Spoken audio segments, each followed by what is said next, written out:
Anyhow, it's been great to meet all of you after a few weeks. If I'm not mistaken, I think last week too I was not, I couldn't come here and attend this Dhamma sharing. Though it is with a bit of difficulty, today I would like to share my Dhamma knowledge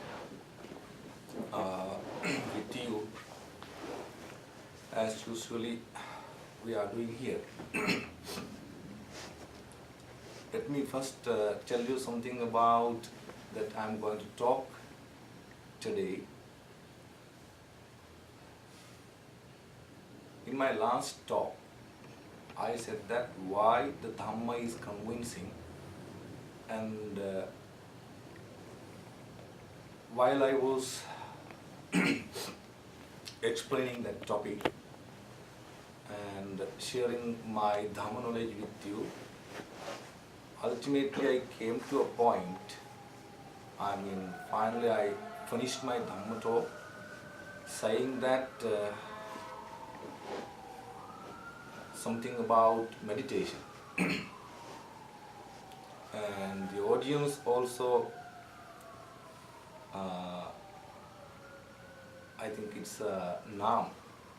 Nam asked me a question, and on that day itself I thought that it's better to give a talk here why I do represent that idea. That idea is nothing but, I said,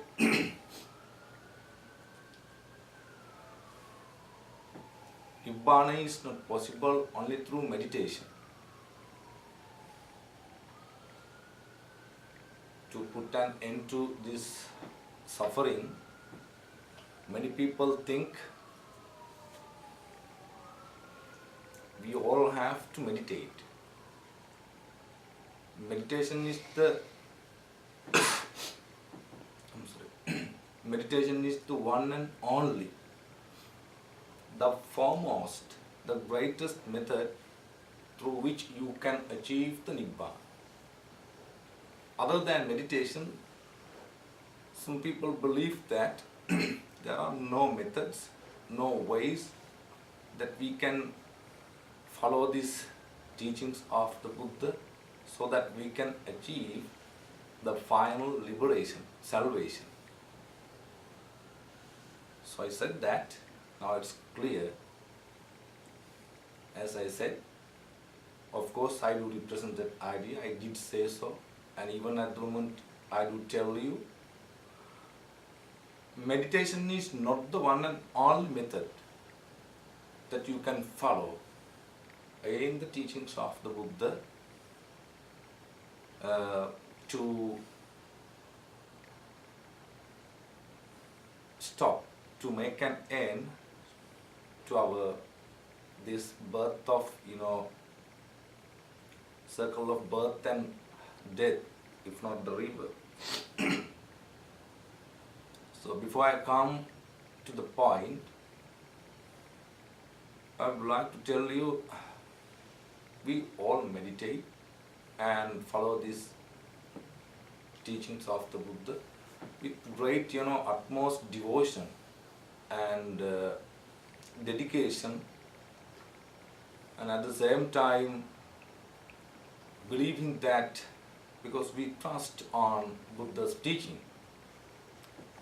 And even in the teachings of the Buddha it is mentioned that the one who follows the teachings of the Buddha with an idea to put an end to this suffering, definitely he can get rid of this samsara, this circle of birth and death.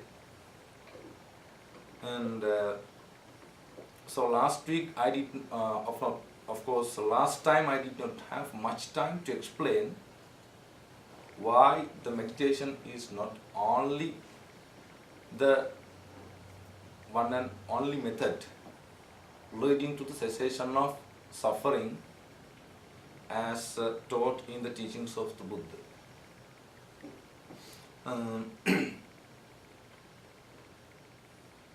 Who is an Arahant? Now, if I pose the question, what is arahantship? And again, how do we differentiate an arahant from an ordinary person? How we can specify an arahant, fully enlightened person? Our Buddha is also ultimately, he is also an arahant. All the others also who put an end to this suffering are also arahants. So how do we differentiate an arahant from an ordinary person? Very easy. It's very easy to understand. This is how that we can do it. If I explain how we are going to differentiate an arahant, maybe it is a Buddha or somebody else, an arahant, from an ordinary person, it is called, now according to the teachings of the Buddha, the one who attained the final salvation, Nibbana, is endowed with three qualities. The first one is called, it is somewhat related to the higher, something superb knowledge that an arahant can, practice in his life. Sometimes he can see the past lives, where he was born and how he was living and what was his name, and like that the ability, whatever the way, the ability to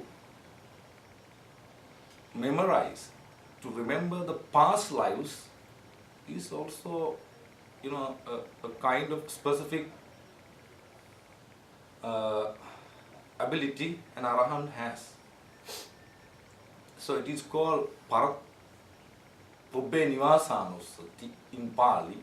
Pubbe Nivasanusati means the way how you can see, the way, in other words, the way how you were born in previous births. You can see it. But for that you have to develop your mind. Every arahant cannot have that ability. Only those who are interested and only those who have developed that specific kind of ability can see the past lives. Okay, that is clear. Then the other one is called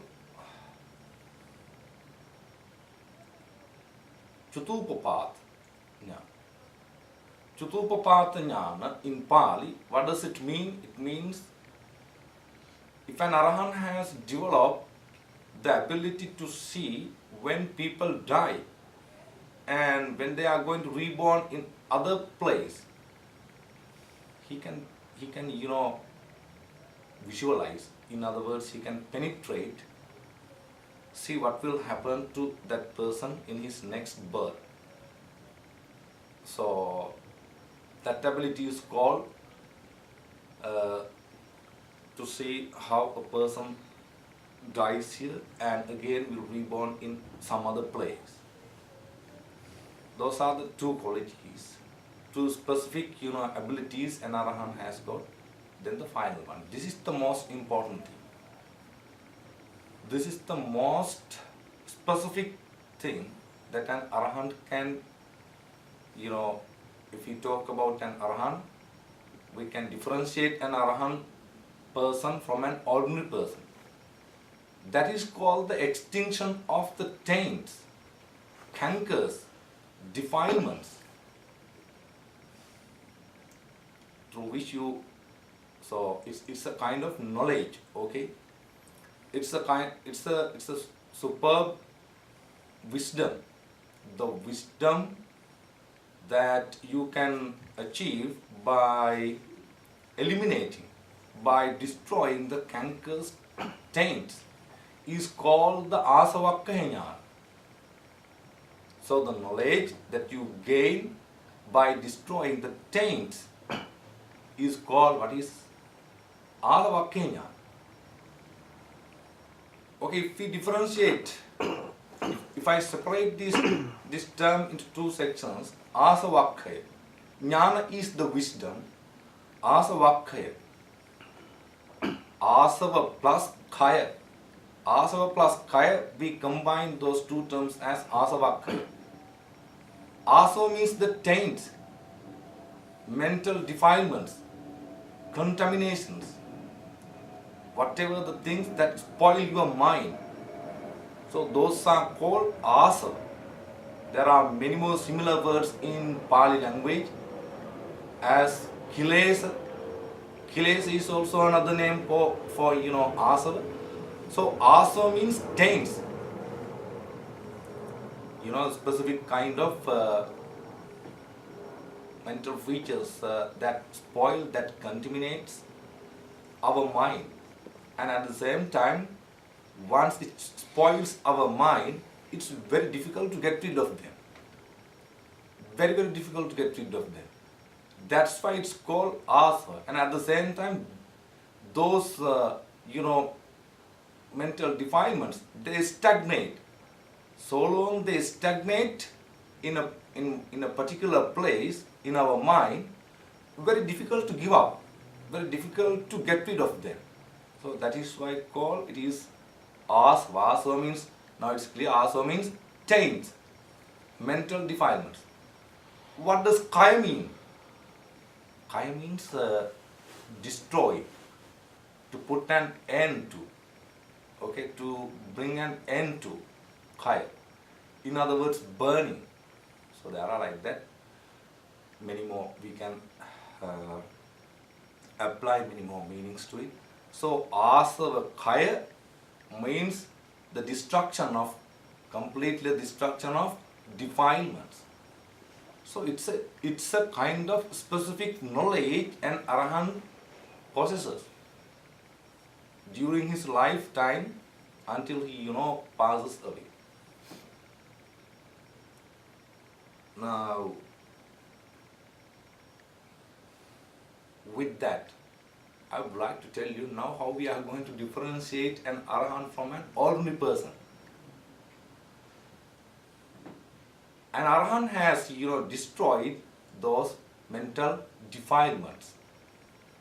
Whatever the way psychological, imbalances that spoil your mind can be termed as taints or cankers. So the Arahant has destroyed them. Ordinary persons, we have not, destroyed the cankers, eliminated the taints from our mind. Every time our mind is spoiled by something else and we don't know, and it's very difficult to predict the next moment what will happen to us and the way we are going to deal with some situations. Very difficult. Why is that? Our mind is, contaminated with, if not spoiled with, many, many taints, cankers. Now that is clear. The one who achieved the Nibbana, if not the final salvation according to Buddhism, is called an Arahant. Why? Because he has got the specific knowledge that by eliminating the taints, mental defilements, so he is called, somebody has, endowed with Asavakkaya, that means the wisdom with, by eliminating the taints and the, cankers. Next, now I would like to explain with this is an concrete evidence, okay? Don't forget about this. I mean, if the asavas are the most important thing, if not the taints, mental defilements are the most important things that we have to get rid of this in this life to become an Arahant. Now this is very important. Why? We can differentiate a ordinary person from an Arahant. If you follow the teachings of the Buddha in a later period of time. This is prevalent even in many other Theravada countries and many other parts of the world, that many think that the salvation, if not the final liberation in Buddhism, can be achieved only through meditation.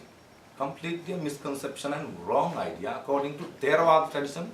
And I don't know much about the other teachings. That's quite enough, because just being based on the Theravada tradition and the teachings that is that we can find in the Theravada tradition, we can strongly say, I vehemently represent that idea, and people think that it is only through meditation the salvation is possible. Completely that is false and misconception.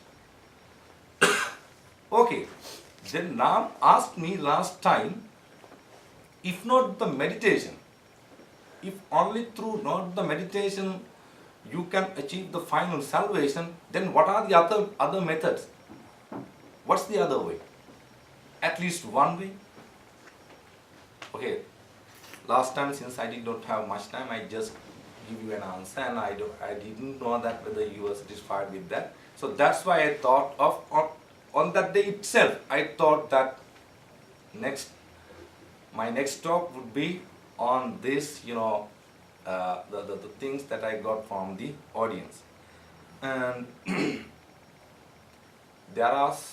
you just look at these, there are 7 ways, 7 methods that you can follow in the teachings of the Buddha to eliminate the cankers, the taints, the defilements that spoil your mind. There are 7 methods.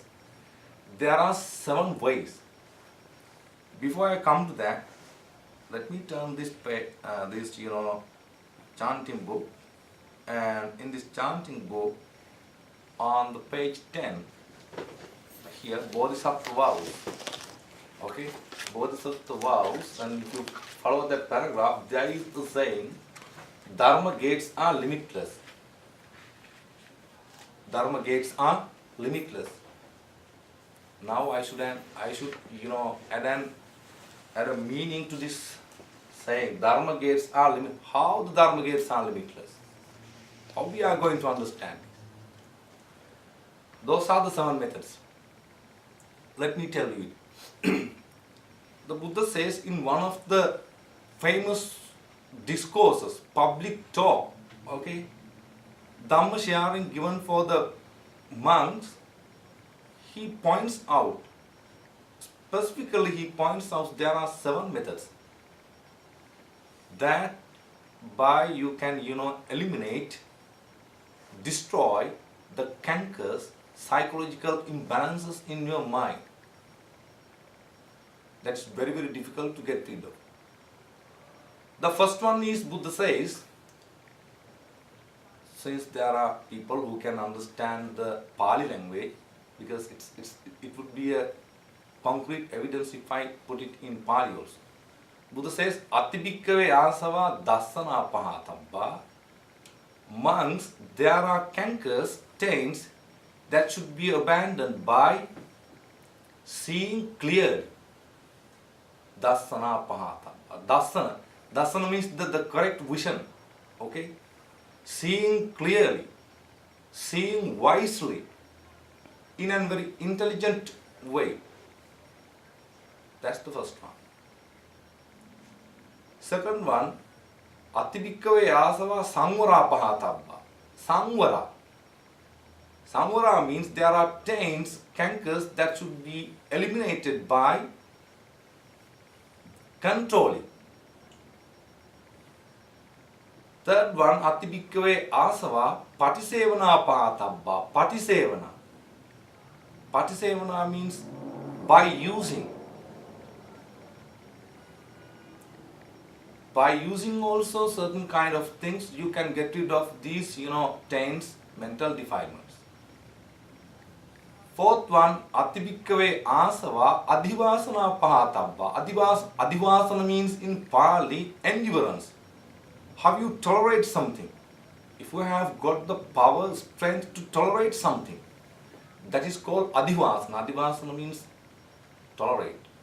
It's the amazing power if you can develop in your life. That's the fourth method. Fifth one, atibhikkave asava parivajjana pahatam. Parivajjana means by, avoiding. By avoiding, also you can get rid of some taints. Completely you can get rid of some taints and mental defilements and attain the final liberation, arahanship. That's the fifth one. Sixth one, atibhikkave asava vinodana pahatabba. That means by eliminating completely certain kind of defilements, you can achieve the Nibbana. Seventh one, last one is the atibhikkave asava bhavana pahatabba. What does it mean, bhavana? Bhavana means the meditation, mental cultivation, growth in the mind. Bhavana pahatabba means you can use meditation to get rid of these mental defilements. If you look at these 7 methods, 7 ways, meditation is only one way. Meditation is only one method that you can use to eliminate, to put an end to this suffering. Other than this meditation, there are 6 more steps, 6 more methods, ways that you can use to get rid of this suffering. It is in one of the greatest discourse, public Dhamma sharing that you can find in the middle and sayings of the Buddha Paul. Because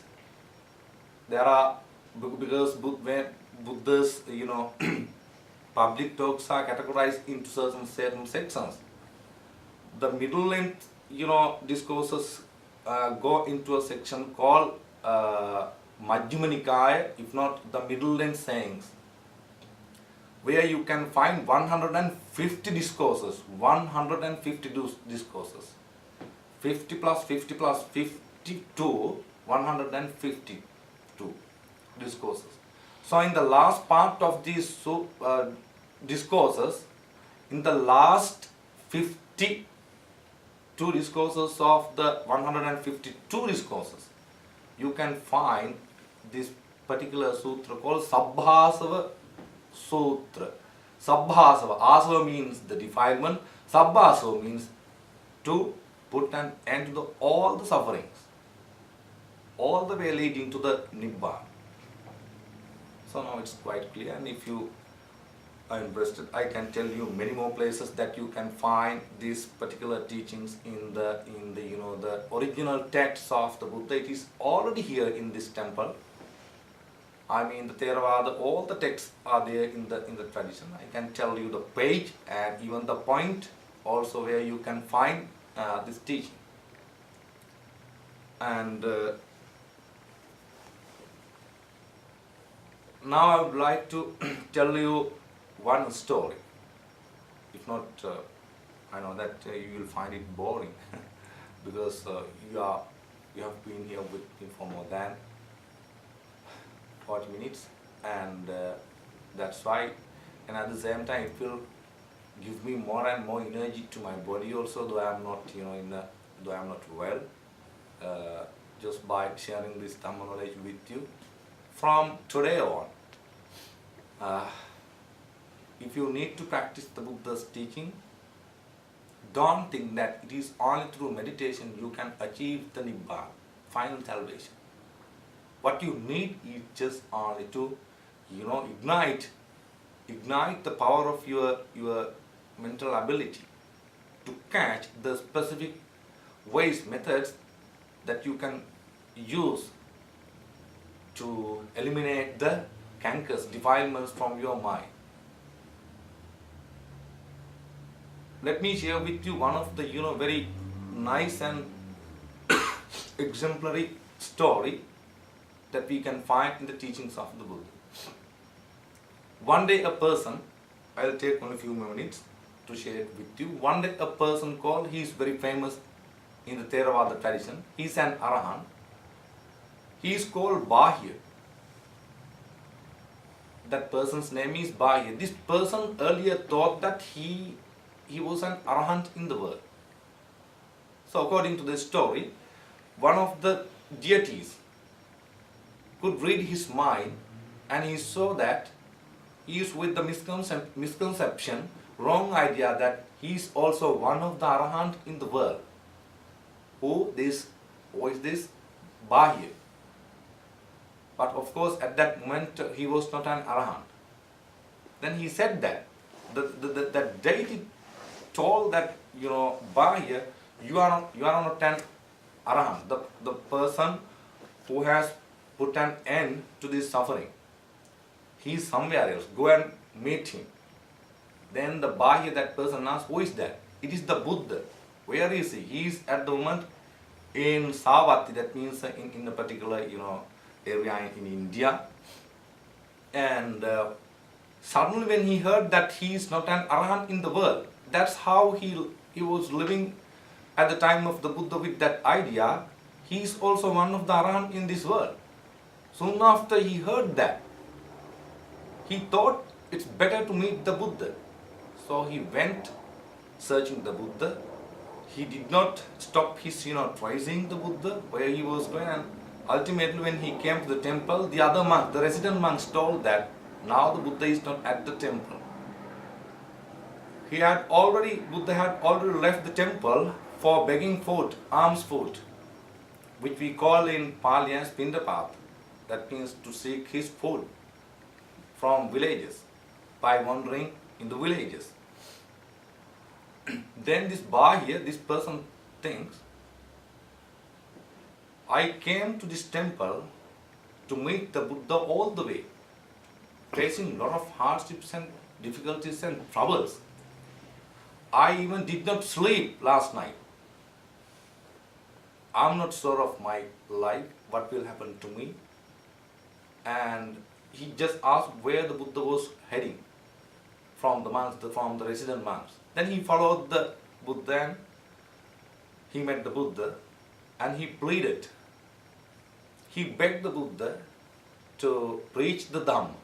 Then the Buddha said that, hey man, this is not the right time. This is not the proper time to share the Dhamma with you, to preach you the Dhamma. Because now I'm going on, begging food. After I'm begging food and after I finish my lunch, I'll do the job. I'll preach you. And then the Buddha went away. Again, this Bahya, this person thinks, I came all along the way to meet the Buddha after facing a lot of hardships and difficulties. I'm not sure of my life. No one can predict what will happen to my life in the next moment. And at the same time, even the Buddha, he himself cannot predict what will happen to him also in the next moment. So like that, he pleaded Buddha for 3 times to preach the Dhamma. And in the, 3rd time, Buddha did not reject and he preached the Bahya, this person, the shortest and the sweet, Dhamma, if not the advice that is leading to the final salvation of, which we call as the Nibbana in Buddhism. This is what the Buddha says. Buddha says to Bahya, if you can stop the things that you see from your eyes, if you can stop the things that you hear from your eyes, and you don't expand it, you don't transform it into something else. And at the same time, if you can stop the things that you realize and cognize from your mind, that's quite enough. Those are the 4 things that the Buddha pointed out Bahya to get rid of this samsara. just by hearing that, discussion, the Bahya, that person got the enlightenment. And Buddha went away seeking the, begging food, and on his return he saw that that person Bahya was dead after, a calf attacked. A cattle attacked the Bahya and he was dead on the spot. But by that time he was an arahant. Okay? And this story quite clearly shows that Bahya, that person, has never ever done any meditation. No, he did not have enough time to practice meditation there. Just Buddha gave the preached the Dhamma only for a few seconds, only for a few minutes. If you follow the text, it's already there in the teachings of the Buddha called as, if you follow the text that you can find in the Theravada text, as Mind and Anthropology is like, they are in the library, and you can find that story. And Bahya got the enlightenment, but he took only a few minutes. That according to that story, it's quite clear. Whatever the things, he did not take the whole day to achieve the Nibbana, to put an end to this suffering. It took only probably maybe few minutes, and he got the enlightenment. And this incident quite clearly, shows that Bahya never ever practiced any meditation there, but he won, he achieved, he could gain the final salvation. So what does this mean? So it means salvation or Nibbana, to put an end to this suffering. If you think that meditation is the one and only method, of course that is not so. And I have to finish my talk since it's close to 12 o'clock, and I had no time to explain those 6 methods, okay, other than the meditation. I told you, you can destroy the canker stains by vision, by having a correct vision in your life. And if I tell you one example, with the correct vision, if you see the things clearly, and itself, by following itself, you can put an end to this suffering. What's this vision? What's this? How to see the things clearly? This is related to the Four Noble Truths and the egoism that we have. If we can penetrate, if we can go very deeper into the the subject egoism, everybody are having egos. That concept is very, very difficult to give up.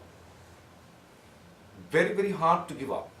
It always spoils our mind. But if you can see it clearly, okay, with a correct vision, you can get rid of this samsara, this birth of death and circle of birth and death. So with that, I would like to bring my talk end to end. That's all. Thank you very much. Thank you, Linda.